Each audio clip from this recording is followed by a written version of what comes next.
मनोज जरांगे पाटील चौकशीसाठी मुंबई पोलिसांसमोर हजर राहणार नाहीत असं कळतंय। जरांगे आपल्या वकिलांमार्फत पोलिसांच्या या समस्येला उत्तर देणार आहेत। आझाद मैदानात परवानगीशिवाय आंदोलन केल्याप्रकरणात पोलिसांनी जरांगेंना नोटीस पाठवलेली होती आणि या नोटिशीमध्ये जरांगेंना चौकशीसाठी आज हजर राहण्याचे आदेश दिलेले होते।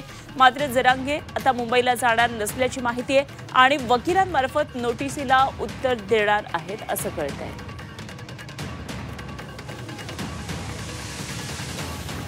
तर या संदर्भात आणखी सविस्तर तपशील जाणून घेऊया। आमचे प्रतिनिधी नितेश महाजन सध्या आपल्याबरोबर थेट जोडले गेलेत। नितेश, मुंबईतल्या आंदोलन प्रकरणामध्ये जरांगेंना नोटीस पाठवलेली होती, हजर राहण्यासाठी सांगितलेलं होतं।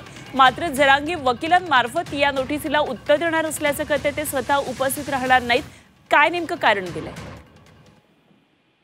यामागचं कारण जे आहे ते मनोज जरांगे यांनी स्पष्ट केलेलं नाही। आपल्याला माहिती आहे काही महिन्यांपूर्वी मनोज जरांगे यांनी मुंबईमध्ये आझाद मैदानावर आमरण उपोषण केलं होतं। मात्र आझाद मैदान चे जे पोलीस आहे, हे मैदान ज्या पोलीस स्टेशनच्या हद्दीत येतं त्या ठिकाणी त्यांच्यावर गुन्हा दाखल झाला होता आणि इतर मराठा आंदोलकांवर सुद्धा गुन्हा दाखल झालेला होता। मात्र या प्रकरणी आता मनोज जरांगे यांच्या सहकाऱ्यांसह त्यांना पोलिसांनी नोटीस पाठवली आहे आणि तुमचं काय म्हणणं आहे हे जाणून घेण्यासाठी पोलिसांनी त्यांना नोटीस बजावली होती आणि ही नोटीस बजावल्यानंतर मनोज जरांगे हे आझाद मैदान पोलीस स्टेशनला हजर राहतील अशा प्रकारची शक्यता होती। मात्र ते या पोलीस स्टेशनला हजर राहणार नाहीत, तर त्यांच्या वकिलामार्फत ते या नोटिसीला उत्तर देणार असल्याची माहिती जी आहे ती आपल्याला कळलेली आहे आणि त्यामुळं मनोज जरांगे नेमकं मुंबईला का जाणार नाहीत याचं नेमकं कारण स्पष्ट झालेलं नाही। मात्र ते त्यांच्या वकिलामार्फत या नोटिसीला उत्तर।